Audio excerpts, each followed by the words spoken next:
Praise the Lord. Greetings to you in the matchless name of our Lord and Savior Jesus Christ. How are you doing? Trusting all is well with you. My dear friend, today is third week and we have 1 week left in this month. So this week and next week, our program is going to be online and by July 1st week, we are going to meet as a church. So kindly pray that God may take care of the coronavirus and give us a peaceful weather where we can glorify His name without any fear. Okay? And I need your prayer support. As I do pray for you, I want you to please pray for me also. Last week we learned about the corn in the Sabbath. And today we are going through the second part. So before we start, I invite you to please close your eyes. Let's pray and invite the Holy Spirit. Our dear Heavenly Father, this morning, Lord, we gathered as online. This is the third week of this month. And Lord, we are still unable to meet as a person. But Lord, thank you once again for your grace. You are allowing us to meet each other through this YouTube live stream, for what we are so much thankful to you. Lord, this morning as we are going to read the Bible and we are going to study and we are going to learn, before that we invite the Holy Spirit to stand side by each one of us and help us to learn something new. Thank you, Abba Father, Lord, for hearing our prayers. In Jesus' name we pray. Amen. Dear friends, last week we went through the Matthew chapter 12, 1 to 8 verses.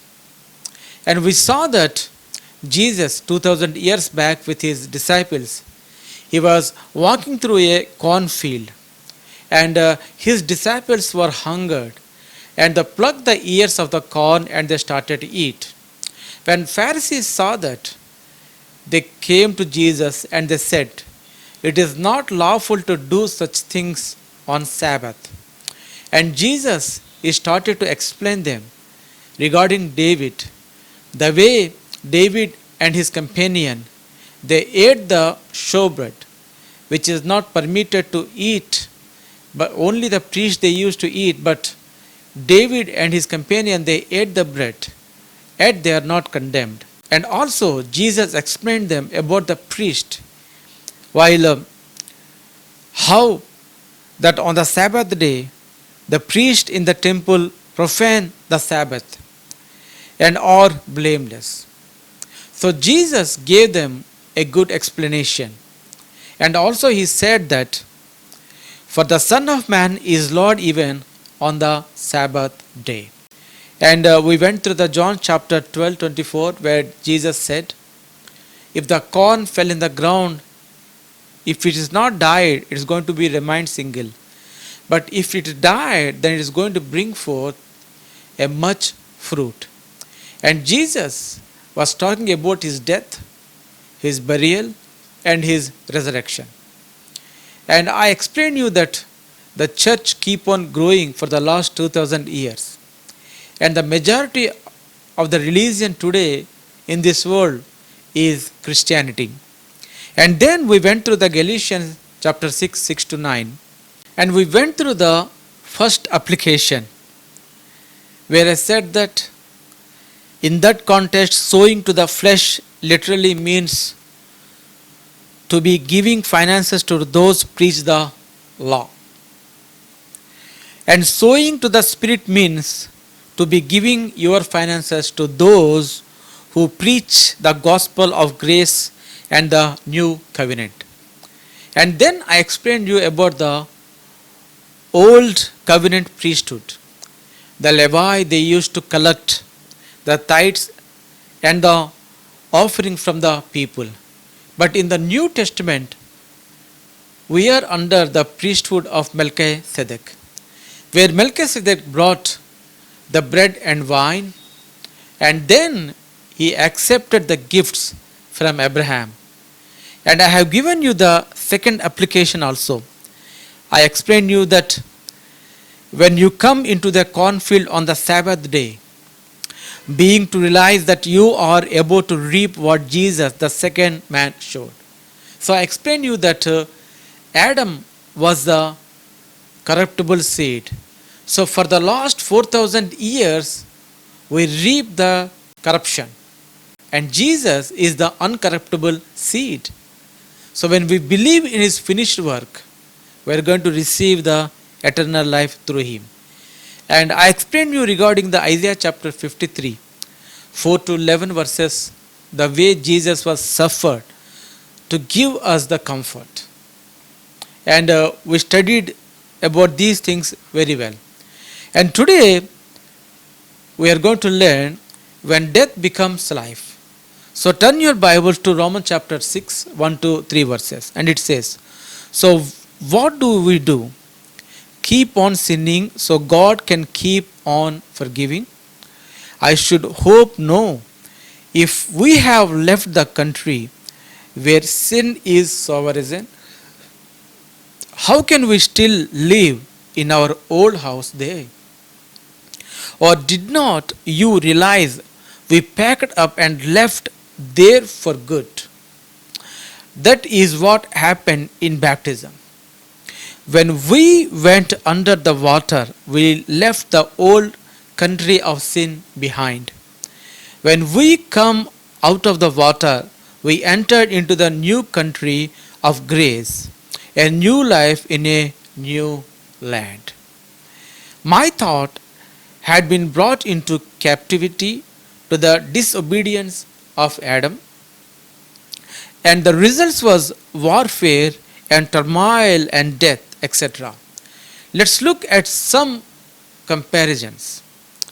And we are going to compare the corruptible seed and uncorruptible seed. The difference between the first Adam and the second Adam, Jesus Christ. Adam's disobedience in the Garden of Eden caused the ground to be cursed.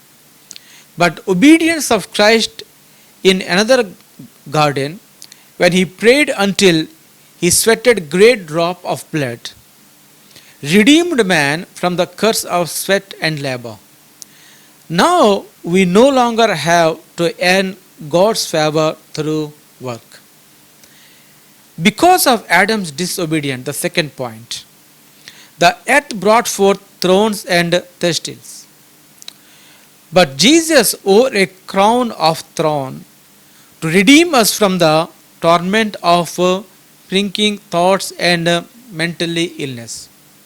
And the third point, Adam's disobedience brought the sentence of death, and the obedience of Christ brought resurrection life. And the fourth point, Adam's disobedience brought sickness, and Jesus' stripes brought healing. Praise God, hallelujah. And the fifth point, Adam's disobedience brought poverty, but Jesus became poor that I might become rich. And the sixth point, Adam's disobedience brought condemnation. Jesus' obedience brought justification. And the seventh point, Adam's disobedience brought separation, but Jesus' obedience brought reconciliation. And the eighth point, Adam's disobedience brought turmoil, and Jesus' obedience brought rest. Praise God, hallelujah. And the ninth point, Adam's disobedience got him thrown out of the garden, but obedience of Christ got us back in the garden. Remember, all of his redemptive works took place in a garden. He was incorruptible seed that was planted in a new garden to produce a different kind of crop. When Mary saw him after his resurrection, she said to him, Sir, I thought you were the gardener. He in fact was gardener, and he put them back in the paradise of God through his redemptive works. Remember what he said to the thief on the cross. This day you will be with me in paradise. The word paradise is from the Greek word meaning Eden or garden place. The wages of Adam, the 10th point, sin was death. But the gift of God as a result of the obedience of Christ is everlasting life. We could go all night long with list like this, but you get the idea. Do you see how we have put all our thoughts into what Adam's disobedience produced rather than bringing our thoughts into captivity to what the obedience of Christ produced? That is where the real battleground is. The real battleground is our minds. But we will truly be transformed by the renewing of our mind, not by memorizing more scriptures or more other religion exercise, but by truly bringing every thought into captivity to what Christ's obedience produced. In this Sabbath day, we reap what He showed. Praise His dear name. I think it is important to note at this point that the first Adam was put into garden that was a beautiful paradise. It was masterpiece of God's finished work according to the Genesis chapter 2. Thus the heavens and the earth were finished and all the host of them. Right in the middle of the finished work, God planted a garden. And He told Adam all he had to do was dress and keep the garden. I could say it like this: God told Adam to dress and keep this finished work. Adam, who was made in His image and likeness of God, failed to believe what God said about him was true. The serpent temptation was intended to create doubt. God said He made Adam in the image and likeness of Himself. But the serpent said to him and his wife, in the moment you get enough information about good and evil, you can make yourself like God. Adam believed the lie and was damned. That does not mean he went to hell. Praise God, hallelujah. My dear friends, you need to understand that God never takes our freedom. He always given us enough freedom by which we can choose the good and bad. So God never made us like robots. He made us in His own image and His likeness. And He has given us the full freedom. You know that, but suppose you are just having a coffee and the coffee is too much heat, it's with a heat, and the heat when it touched your lips, they may burn out. If God has not given us enough freedom, when we are having the hot tea or coffee, He knows that our lips they are going to be burned out, so He can make that coffee like cold by which it may not hurt our lips. But He is not doing those things. He is not taking away our freedom. Well, you need to experience everything in your life, good and bad.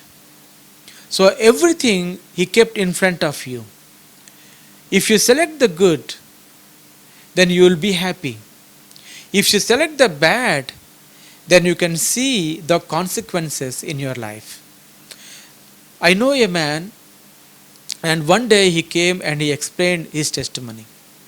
And he said that his wife and himself has some problem. So both wife and husband, they have some issue. And both of them, they fought with each other. And the man's wife, she went back to home, her mother's home, because she was angry. And this man was at home. And this man also was very angry, so he decided that he is going to bring other women in his life. And he did that. He went and he paid money to a prostitute, and he brought the woman and he paid the money, and he had a bad relationship with that woman. And after some time, he was able to know, he come to understand that what he has done. So he just sent the second woman back, and he tried to reconcile with his wife. But what happened? He's turning sick, and when he went for the tests, the doctor found HIV in his blood. So, prostitution is wrong, and God is not going to stop you if you go and roam with many women or many men. But you need to face the consequences. The way the man was tested HIV, and after some time, some years, he was passed away. So this story is telling us that God is not going to steal our freedom, but we are the one who are going to make the decision for our life. When we make the decisions, right decisions, we are going to be happy. If we are going to take the wrong decisions, then we are going to see the consequences. And it means he suffered the consequences of what he believed. When he believed the lie, then the real suffering came to his life. The word damned does not necessarily mean to be sentenced to hell. It is the root word for condemnation. Condemnation is still a powerful weapon of the enemy. The same effect that it had on Adam, it has on flocks today. Adam's response to this information about good and evil caused him to run from God rather than running to God. When the voice of the Lord came wailing in the garden, Adam hid. God said, "Adam, where are you?" And Adam said, "I heard your voice and was afraid, so I hid myself." Adam became aware of his work instead of God's, and it alienated him from fellowship. He said, "I am naked, I am ashamed, and I need to hide." Isn't it that the response of most of the Christians' world today? Yes, it is true. Well, still Adam can go to God and he can still ask for the forgiveness. But when Adam realized what he has done, then he started to hide from God. You know that God knows everything. Even before he calls Adam, he knows where Adam is physically hiding. When they hear preaching that comes from the tree of the knowledge, while I am explaining what 6,000 years back happened, the same thing is happening today in our world also. Some people, they're hiding. And when they hear preaching that comes from the tree of knowledge of good and evil, or should I say law and legalism, it always evokes the same response: shame, guilt, and hiding. But God's response to Adam was, "Who told you that you were naked?" According to the Genesis chapter 3:11. You see, Adam was naked the day before and it does not bother God. But once he became aware of his nakedness, condemnation set in and he withdrew from God. Isn't it that what condemnation does in the heart of the people today? It makes us draw back. Please do not misunderstand me. I am not saying it is all right to sin.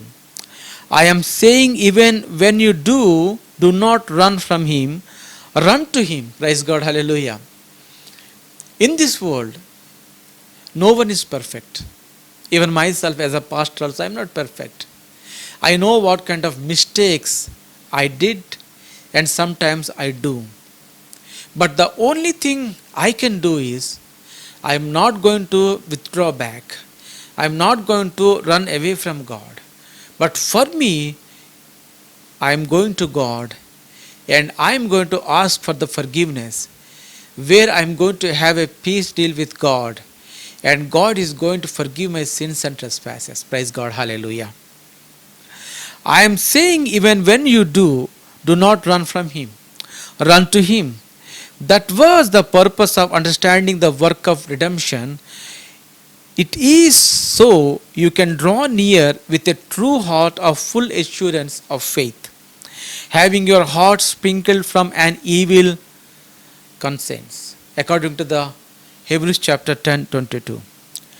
Only in this environment that real change transpires. In that ancient garden, so long ago, God killed an animal and covered Adam and Eve with coats of skin. So the shame of their nakedness would not appear and they would run back to Him instead of running away. For without the shedding of blood, there is no remission according to the book of Hebrews. That's what the work of the cross did for us.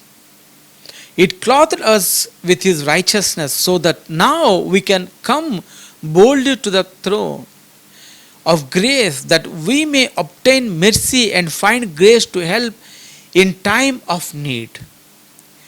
Grace is our helper. According to the book of Titus, grace is a teacher. It teaches us to deny ungodliness. Praise God, hallelujah. So turn your Bibles to Titus chapter 2 and we are going to read 11 and 12 verses. For the grace of the God that bringeth salvation hath appeared to all men, teaching us that denying ungodliness and worldly lusts, we should live soberly, righteously and godly in the present world. Praise God, hallelujah. Adam, where are you? God's first question in the Old Testament. The first question in the Old Testament was, Adam, where are you? The first question of the New Testament was, where he who born king of the Jewish? Please understand that an all-knowing, all-seeing God was not playing hide and seek with Adam. God already knew where he was physically located. He was looking for him own image and likeness in a man. He did not see it again until that starry night when in a manger in Bethlehem the King of Jews had been born. Isn't it amazing that Jesus was wrapped in a swaddling cloth and laid in a manger? Why in manger? There is because it was a feed through. Shepherds, which are symbol of pastors throughout the Bible, were watching their flocks by night. Praise God, hallelujah. There are many pastors today that are still in a season of darkness and do not know what to feed their flocks. So they feed them on politics, self-helping program, entertainment, news and word events, or legalistic old covenant preaching.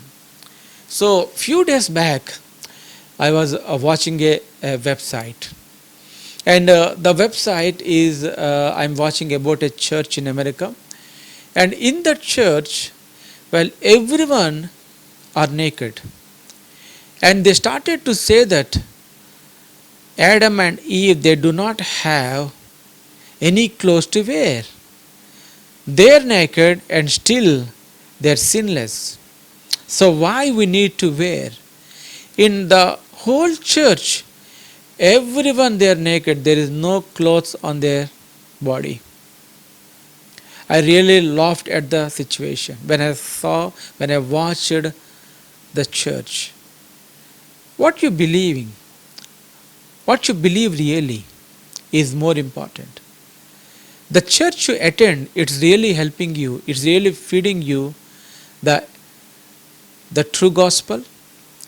Or the church you attend, it's feeding you the politics. In many Christians even in the world, they so-called their pastors, their preachers, their bishops, but they love the politics. And they encourage other people to be politician. Not only that thing, some people they keep on feeding their church with the self-help programs, entertainment. In many churches, we can see that songs, dances, and many other things they are going on. There is nothing wrong when you sing and when you dance. But it will be wrong if you only sing and you only dance. So what really you are fed? The church you attend is really feeding God's grace? It's really teaching about the finished work of the Christ? Or the church is still about the 614 commandments? So we need to have a clear idea what Jesus has done. When you believe in the finished work of the Christ, then you are going to be prosper. Then you are going to receive the rest in your life. It has not and will not produce life in the sheep. When you go to a church which feeds the politics, which feeds the self-help programs, entertainment, the law, the legalism, they are not going to help you. Only bringing them to the feed through of Bethlehem manger and feeding them steadily diet of lamb, and what the death of lamb produce will brings them peace of earth and goodwill to men. That must be the message of true shepherd in this hour. We must fill the through with corn from the Sabbath cornfield. We must declare that a corn of wheat fell into the earth and dies to bring forth much fruit, and that what he did was enough. Remember, Adam's problem began with an eating disorder. He ate from the wrong tree. Much of what is shared over pulpit today in many churches has the same recipe of failure. We need to change our diet. So when we are learning about the corn, we need to learn about the corn in Egypt. Remember in the Genesis chapter 42, the children of Israel were enslaved to the bondage of Egypt for hundreds of years because of the famine in their land. But God sent Joseph to preserve their lives. Joseph is a type of our heavenly Joseph, Jesus Christ. And Joseph was sold by his brothers the same way Jesus was rejected by his own people. And Joseph used to wear a coat of many colors because his father likes him. And he gave his favor to his son. Jacob gave his favor to his son. The same way, Jesus also, he got the favor of his father. That's what the Jewish people, the Pharisees, they hand him over to Pilate. Joseph's brother, they are jealous of him because of his father's favor. And Jesus has the favor of his father. So the Pharisees, they are jealous of him. The coat of Joseph symbolizes what its rainbow colors the new covenant. Remember when God made a covenant with Noah, he gave him a symbol of a rainbow. Our heavenly Joseph, Jesus Christ, is clothed with the favor of his Father in his new covenant coat of many colors. Just like Joseph was sold into prison and falsely accused, so too Jesus was falsely accused and sold. Joseph was stripped out of his coat, and Jesus was stripped out of his garment. Joseph was thrown into the pit, and Jesus was also thrown into the pit. While men meant this for evil, God meant it for good. Praise God, hallelujah. So whenever you feel that you are hated by someone tried to put you down, someone tried to make fun of you, do not be worried. God is in your side. Praise God, hallelujah. Was that not the conclusion of Joseph when he finally revealed himself to his brethren? He said to them, "You meant it for evil, but God meant it for good. He has sent me ahead of you to preserve your life." God, in his infinite wisdom and provision, has now exalted to throne a greater Joseph. He is not ruler of all the land, and there is corn in abundance. When the famine gets bad enough, it will drive people to seek the one who now has a plentiful supply of corn. When Jacob learned there was a corn in Egypt, he decided to send his sons to see if it was true. Can you imagine the heart of Joseph as he sees his brother for the first time in many years? He has not seen them since they sold him into slavery. Yet his heart is overwhelmed because the need of corn is what will reconcile them. Praise God, hallelujah. He discovers that his father and his full brothers, Benjamin, are yet alive.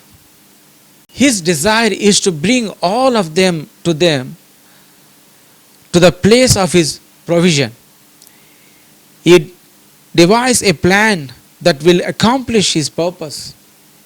He sends them back for his father and brother with their sacks of full corn and their money returned to them in their sacks.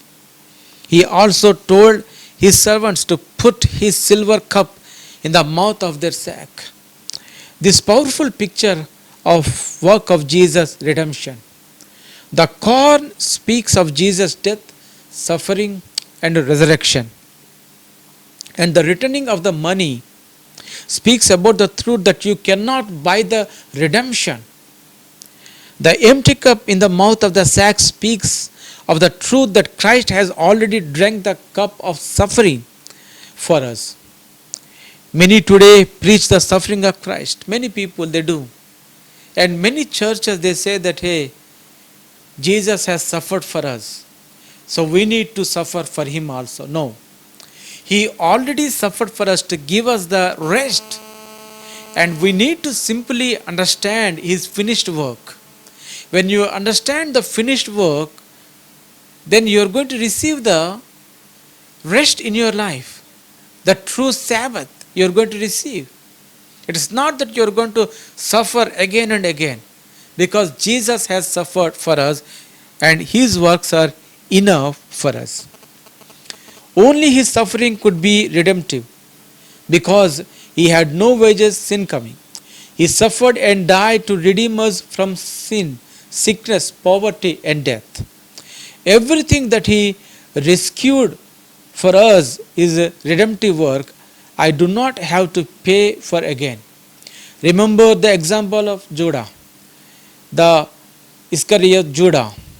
He had the price of redemption in his hands, the 30 pieces of silver. Because he did not remember the word of Jesus the night before when he took the bread and wine and gave it to his betrayer. Remember, just about all them would betray him before the week was over. Jesus said, "This is my body that was broken for you." Jesus did not discern the Lord's body. In other words, he did not understand that the death of the Jesus was his death. For Iscariot Judah I am talking. He went out, hanged himself on the tree. However, his death was not redemptive, nor was his suffering required. If Judas would have waited a couple of hours, the hanging of Jesus would have been his hanging. Praise God. Hallelujah. Let us not throw away the price of redemption that is within our grasp and try to do all over again what Jesus completely paid in full. Only the death of the spotless lamb will be accepted. The suffering we have not been redeemed from is when men speak evil against us or persecute us for righteousness' sake. Imagine the surprise in the eyes of Joseph's brothers when they realized their money was in the sack and the king's empty cup was also there. It will be much like the surprise in the hearts of the God's people today when they realize that He has already drunk a cup of suffering for us, and that we cannot purchase our own redemption. Silver is the scripture speaks of the redemption. Joseph returned his brother's money, signifying that only he and he alone could purchase and redeem them from suffering and from famine. The event was the beginning of the reconciliation and a reunion between him and his family.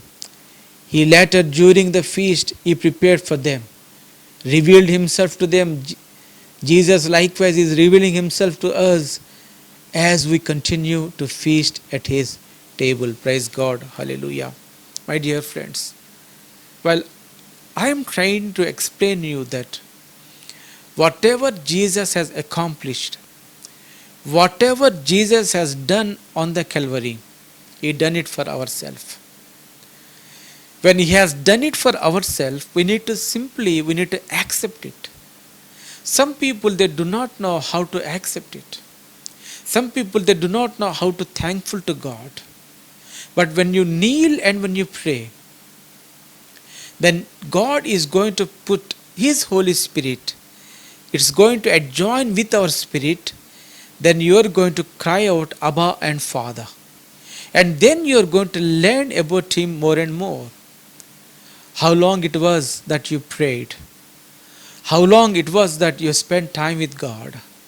How long it was that you read a chapter from the Bible.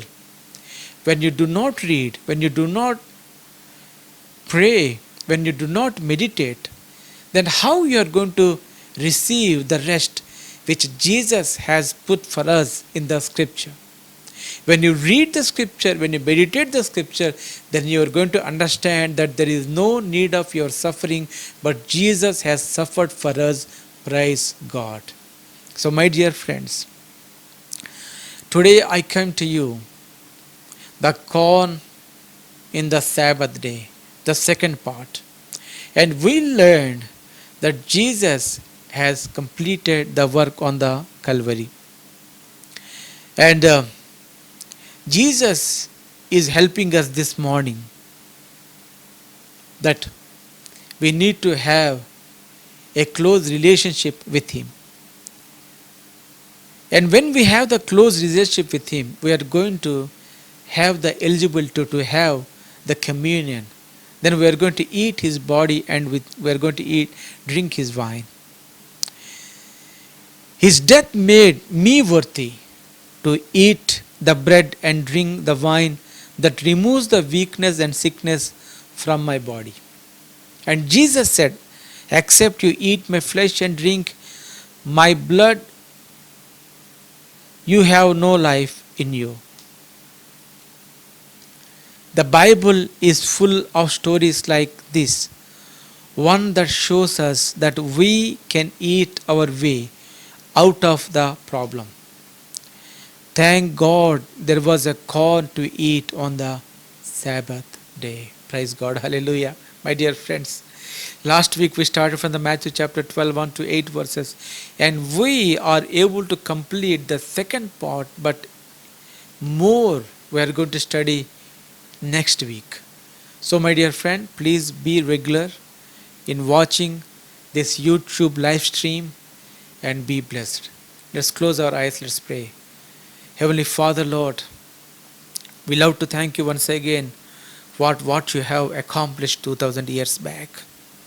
And Lord, the devil, it tries to confuse us by bringing many lies in our life.